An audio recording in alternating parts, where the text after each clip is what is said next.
Nita and 4 of my grandchildren are burnt and shot up.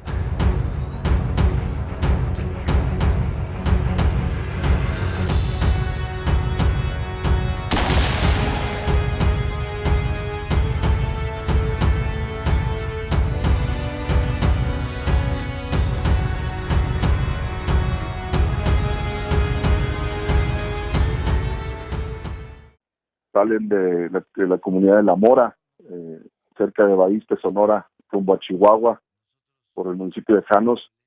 3 vehículos, 3 diferentes mujeres mayores de edad manejando los 3 vehículos, uno de ellos con 9 niños, otro con 4 y el tercero con una bebé. Son emboscados al subir la sierra rumbo a Chihuahua. El primero explota al recibir los impactos de bala, no tuvieron tiempo de hacer absolutamente nada, mueren al interior incinerados, su madre, 2 bebés de 8 meses y una niña y un niño de 4 y 5 años respectivamente. En los otros vehículos mueren las 2 madres, muere otro bebé infante, en total de 6 niños mueren en esta emboscada. Al paso de las horas no recibimos ningún apoyo, ninguna comunicación, ningún respaldo de ninguna de las fuerzas estatales de Sonora de Chihuahua.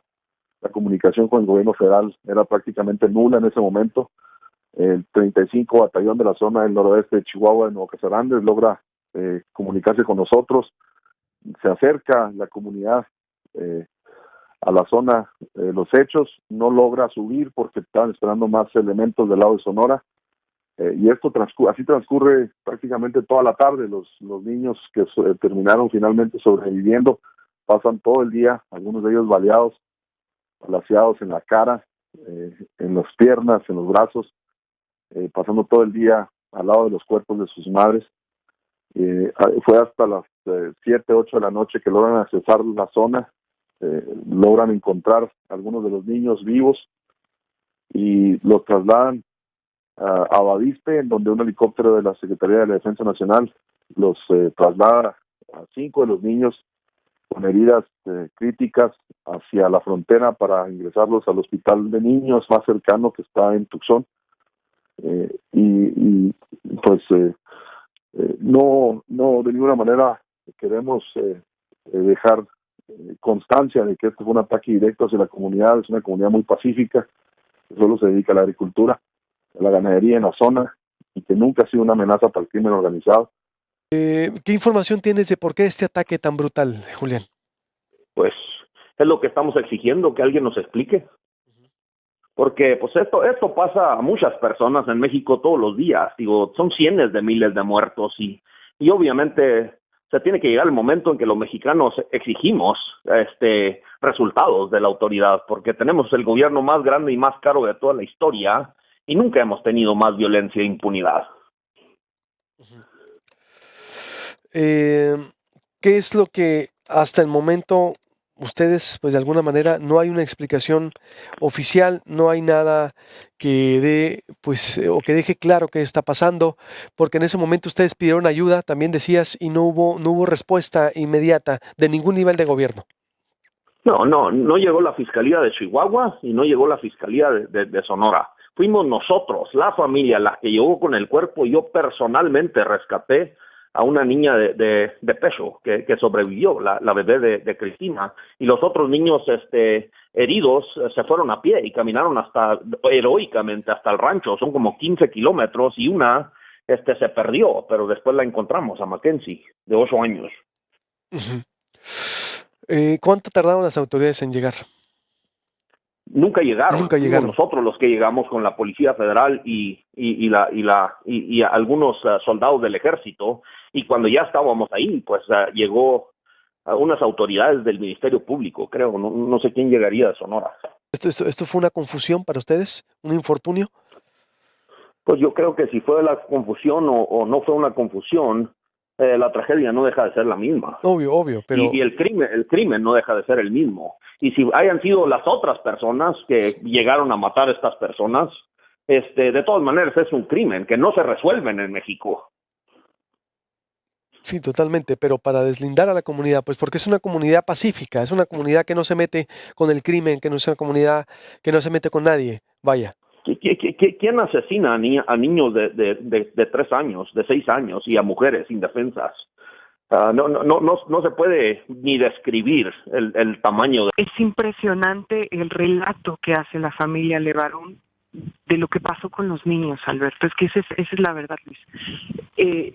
Te cuentan cómo fue un niño el que llegó al rancho La Mora, un niño de escasos 12 años, le calculan, porque no lo saben, ni siquiera están en shock, ni siquiera te dicen bien las edades, es impresionante, pero fue él el que dijo: mataron a mi mamá, mataron a mis tías y tenemos que regresar por mis hermanos porque los escondí para que no los mataran. Es que y llegar, un niño que tuvo que caminar al menos 5 kilómetros para llegar a su comunidad y decir esto, la imagen que a mí me deja en el cerebro es impresionante. Y después cuando he hablado con los integrantes de la familia que dieron con una niña que estaba desaparecida, Mackenzie, de 9 años, que ya después de que, digamos, que habían contado, sabían quiénes estaban muertos y estaban ahí los vivos. El único que faltaba, la única que faltaba era esta niña.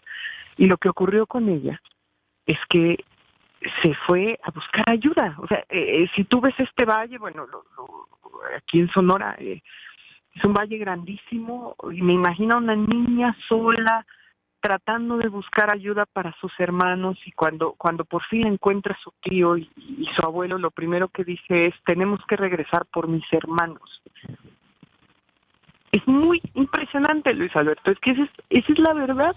3 de los niños continúan aún hospitalizados. Uno de ellos, Cody, que tiene 8 años, anoche tuvo una cirugía bastante exhaustiva, invasiva, después de recibir 7 impactos de bala en la cara que le destrozaron la mandíbula.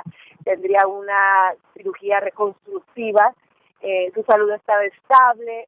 La tía que estaba con él adentro del hospital me estaba comentando que es un niño muy fuerte, que es un niño muy valiente, que se estaba recuperando, pues, según lo esperado. Y estamos hablando solamente de las heridas del cuerpo, porque las heridas del corazón de los familiares me cuentan que no han podido hablar. El trauma de estos niños que vieron cómo masacraban a sus familiares, de cómo tuvieron que compartir con esos cuerpos calcinados por varias horas, de cómo tuvieron que oler la muerta, de verla tan cerquita, de esconderse entre los arbustos bañados de sangre, ellos mismos sangrando profusamente, pues es demasiado, ¿no? El padre de los pequeños estuvo con ellos hasta ayer, pero ayer, cuando dieron de alta a las 2 niñas, se fueron directo a México, en donde le darían, pues, el último adiós a esos 3 madres de familia y a los otros 6 niños que perdieron la vida en esta emboscada mortal. ¿Quién está detrás del ataque? ¿Qué información tiene, alcalde? ¿Quiénes hicieron este horror? ¿Quiénes cometieron este horror? Supuestamente son personas que vienen de Chihuahua, que están de Chihuahua. Entraron gente de Chihuahua para acá. De Chihuahua. De la Sonora, sí. ¿No son de Sonora? No. Es gente de Chihuahua que entró para este rumbo. Los responsables son de Chihuahua, los delincuentes, los asesinos. Sí, sí. ¿Por qué motivos? ¿Y quiénes? No, pues ignoro, ¿verdad?, los motivos. Pero hasta ahorita ahí está claro quién y por qué. Es decir, lo que todos nos preguntamos también, tal vez, fiscal, es decir, la hazaña, este crimen atroz, es decir, no sabemos todavía por qué. Mira, bueno, se han hecho realmente muchas hipótesis, se han manejado información, tú sabes, también incluso en fuentes abiertas.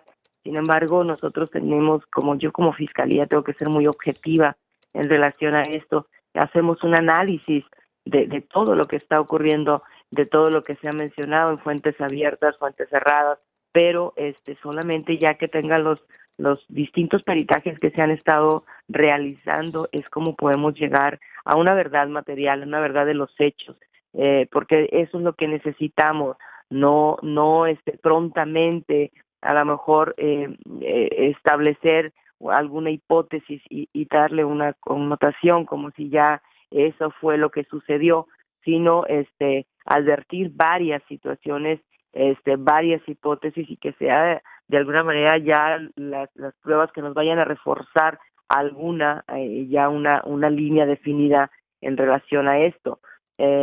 Así, por ejemplo, te comento, ya estamos en ese trabajo pericial y bueno, una realidad que todos de alguna manera hemos estado conociendo a través de entrevistas de los propios familiares.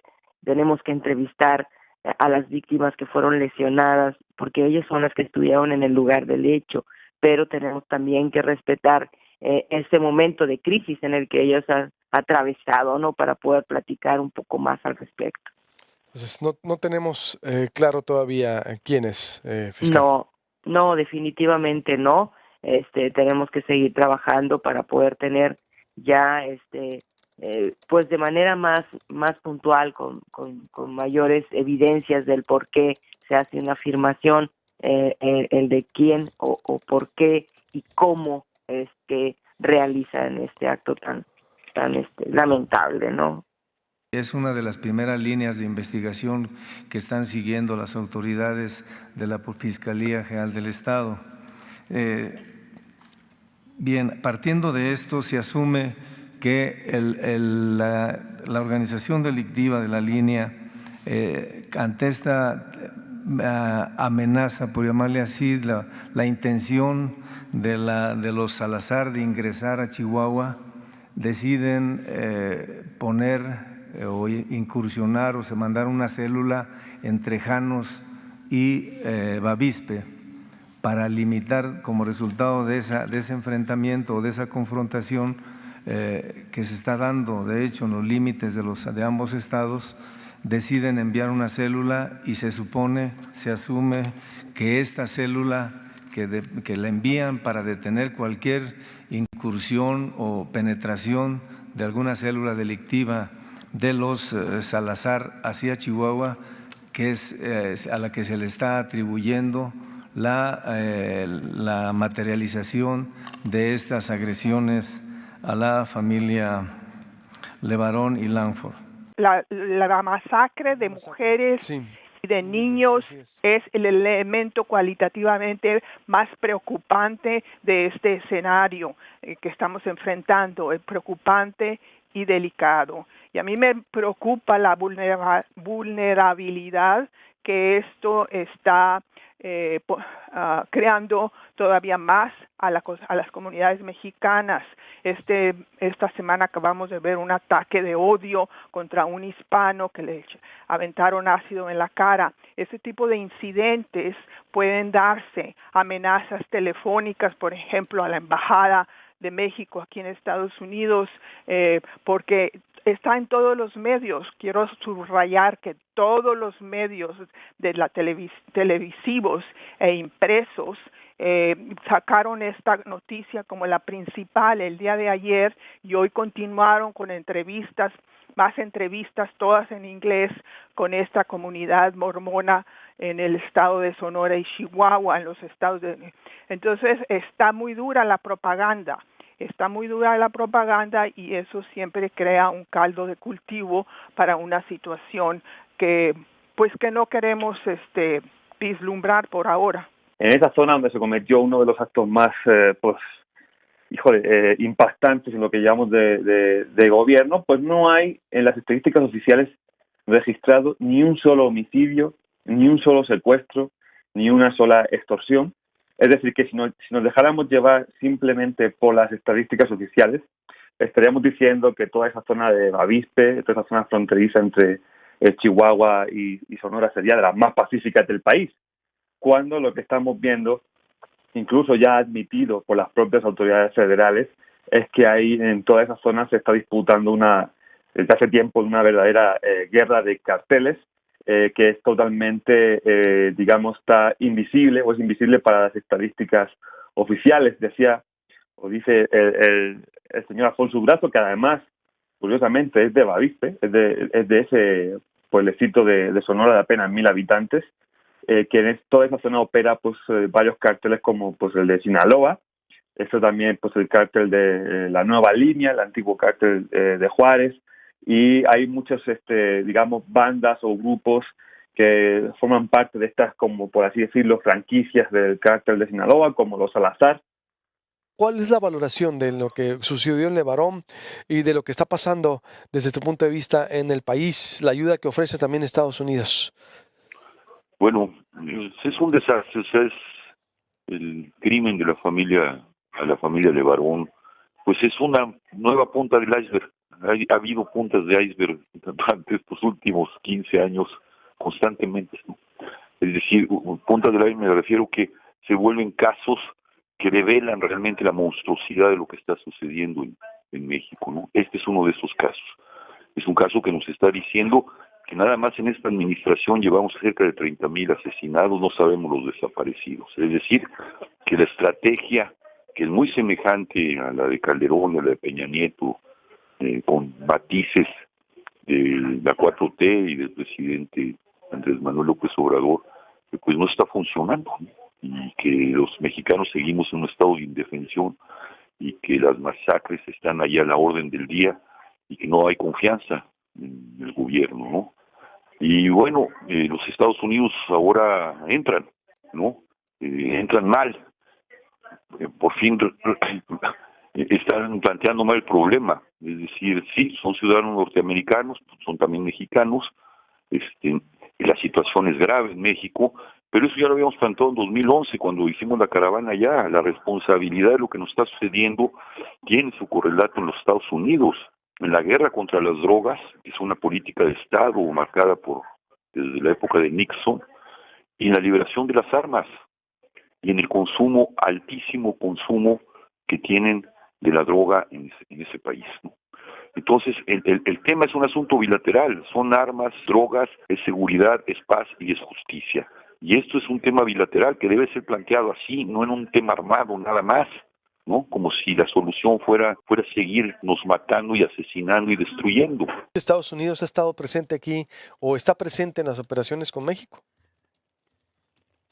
Sí, o sea, no ha habido intervención militar de Estados Unidos en la lucha contra el narcotráfico en México. Están las agencias que ya se manejan de manera distinta porque la reestructuración del gobierno mexicano con la eliminación de la PGR ha dejado sin rumbos de comunicación a las, digamos, políticas de intercambio de información de inteligencia para contrarrestar a los cárteles de la droga.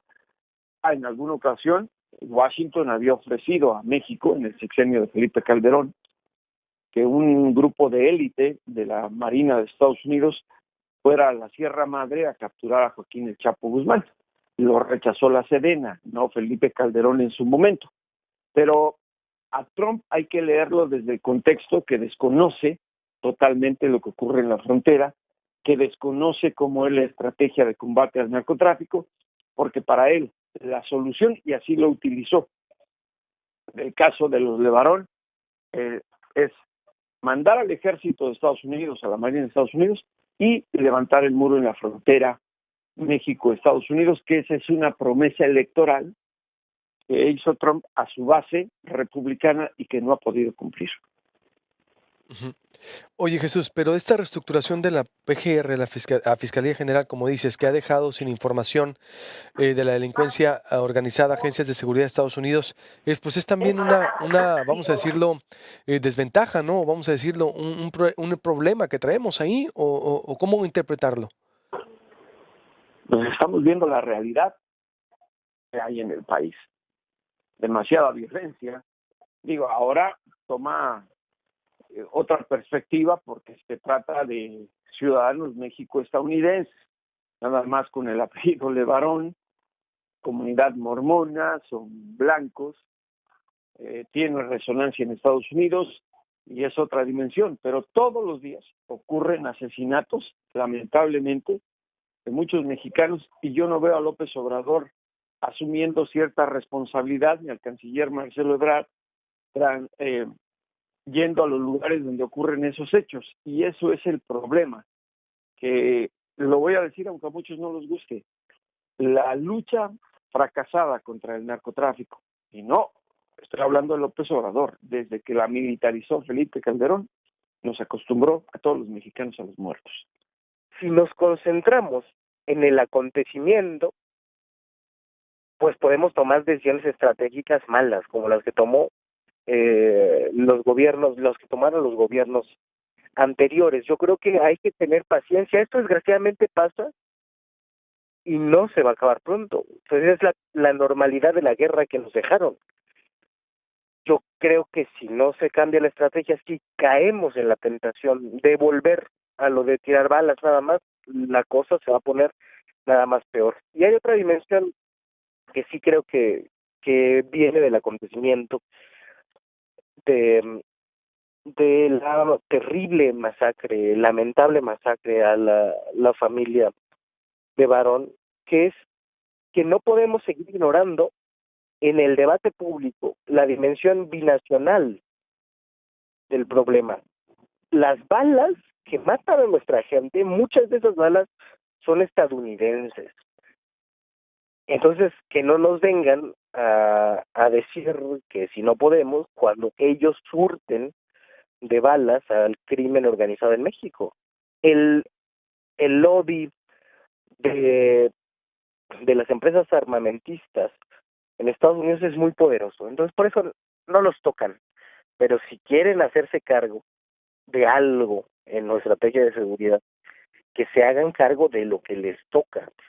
¿Qué se tiene que hacer? Hola, ¿cómo estás?